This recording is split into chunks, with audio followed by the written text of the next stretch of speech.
하나님의 자녀, 폭풍 속에서도 평화로워라. 아무 일을 만나도 주 안에는 기쁨 있네. 주는 나의 보배. 오늘은 요한복음 11장 11절부터 16절을 읽습니다. 우리 묵상의 주제, 깨우러 가노라. 깨우러 가노라. 우리가 신앙생활을 잘하기 위해서는 하나님의 관점, 우리가 영적인 이 감각을 회복시켜야 합니다. 분명히 나사로가 죽었습니다. 죽어서 4일이 지났습니다.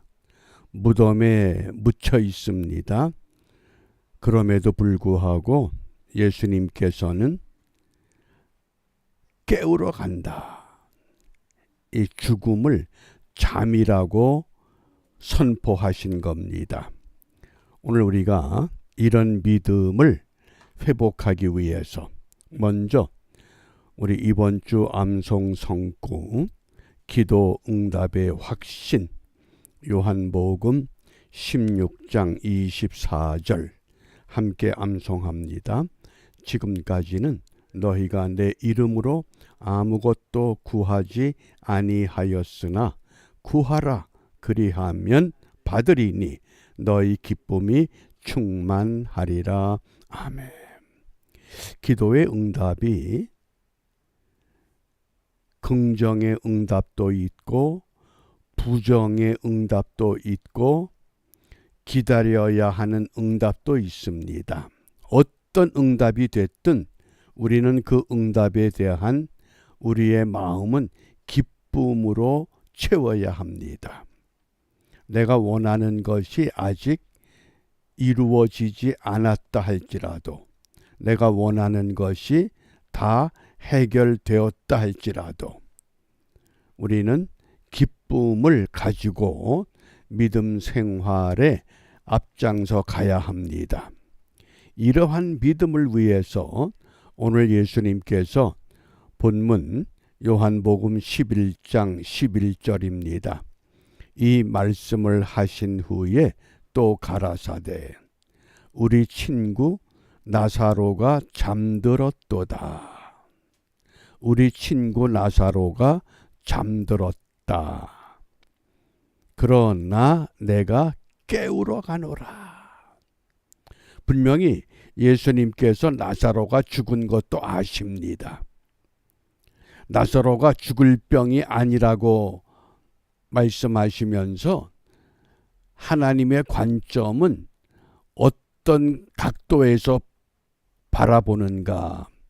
이번에는 죽음을 죽음이라고 말씀하지 않고 깨우는 잠이라고 말씀합니다. 내가 깨우러 간다. 우리가 성경에서 이 죽음을 어떻게 말씀하고 있는가? 먼저 열왕기상 17장 21절 22절입니다. 사르밧 과부의 집에 선지자 엘리야가 가뭄 기간 동안에 머물고 있었습니다. 근데 그 사르밧이 신약에서는 사렙다 같은 지역입니다. 옛 이름은 사르밧, 신약에서 이름은 사렙다. 나의 하나님 여호와여 원컨대 이 아이의 혼으로 그 몸에 돌아오게 하옵소서.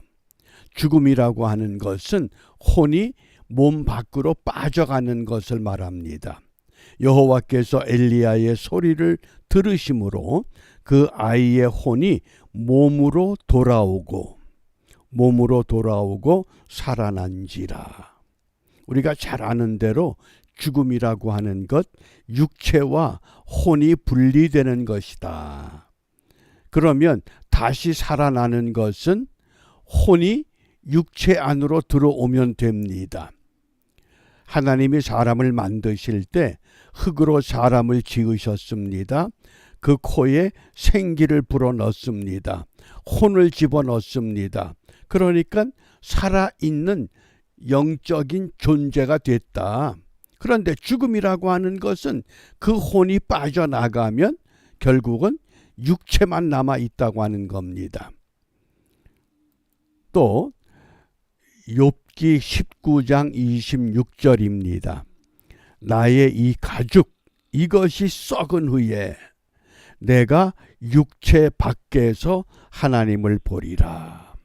육체는 땅에 묻혀서 흙으로 돌아갑니다. 그러나 혼은 그 육체 밖에서 하나님을 뵙는다는 것, 이게 죽음입니다. 또 신약에서 예수님께서 누가복음 12장 20절입니다. 하나님은 이르시되 어리석은 자여 오늘 밤에 내 영혼을 도로 찾으리니. 영혼의 주인은 우리 하나님이십니다. 영혼을 도로 찾으리니 그러면 내 예비한 것이 네 것이 되겠느냐. 우리가 죽음의 분명한 성경적 정의, 육체와 영혼이 분리되는 것이다. 그러므로 전능하신 하나님이 그 영혼을 다시 몸속으로 집어넣으면 반드시 살아난다고 하는 것, 우리가 이것을 기억하시기 바랍니다. 이미 잘 알고 있는 내용이지만은 우리 말씀에 근거해서 이 죽음과 삶이라고 하는, 생명과 삶이라고 하는 것 분명히 기억하시고, 그러면 오늘 예수님께서 신약 성경에 보면 죽었던 사람을 살리셨던 사건이 3번 있었습니다. 어떻게 살리시는가? 먼저 회당장 야이로의 딸, 그 야이로의 딸을 향해서 달리다굼, 번역하면 소녀야 일어나라. 일어나라. 죽었는데 일어나라. 말씀이 선포됐습니다. 그 말씀은 곧 하나님의 능력이요, 떠났던 혼을 그 속에 집어넣을 수 있습니다. 왜? 흙으로 사람을 만드신 하나님이시기 때문에. 또 나인성 과부의 아들을 향해서 청년아 일어나라. 일어나라. 또 오늘 나사로의 사건을 보면 나사로야 나오라. 나사로는 무덤에 안장돼 있습니다. 그러므로 나오라. 뭡니까? 하나님의 말씀이 선포되면, 창조의 말씀이 선포되면 죽음도 다시 생명으로 바뀔 수 있다고 하는 것, 이것을 분명히 오늘 우리에게 말씀합니다. 그러므로 깨우러 간다고 하는 이 주제를 통해서 우리가 어떤 신앙을 다시 한번 확고하게 다짐해야 되느냐? 그게 한마디로 말하면 부활신앙입니다. 부활이 2가지 사건으로 진행이 됐습니다. 이미 예수님께서 부활하신 과거의 부활의 사건이 있었습니다. 그 예수님이 부활하시고 하나님 보좌 우편에 올라가셨습니다. 그러므로 이 땅의 모든 죽었던 자들, 또 예수님 다시 오실 때에 생존에 있는 사람들 다 똑같이 미래의 부활로 나갈 수 있다고 하는 것을 성경은 말씀하십니다.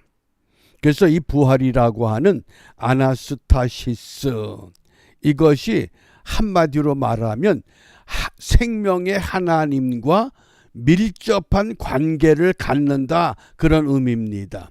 생명하고 붙어 있습니다. 그러니까 육체가 혼이 떠난 상태로 땅속에 묻히는 것 같지만은 생명의 끈은 어디에 가 있습니까? 하나님께 가 있습니다.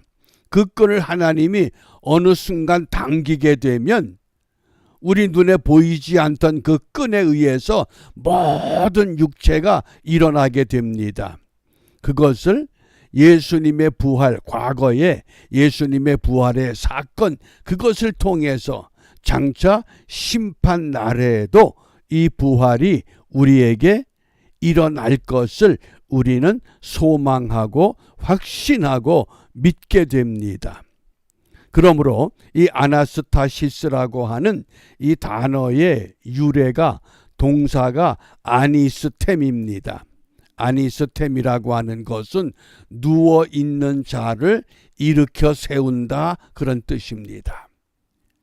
수많은 사람들이 지금 누워 있습니다. 그런데 심판의 날에, 재림의 날에 전능하신 하나님이 그 붙잡고 있던 모든 끈을 끌어당기면 누워있던 모든 자들이 일어선다고 하는 것, 그것이 장차 있을 우리의 부활의 모습입니다. 그러므로 우리가 무엇을 기도하느냐?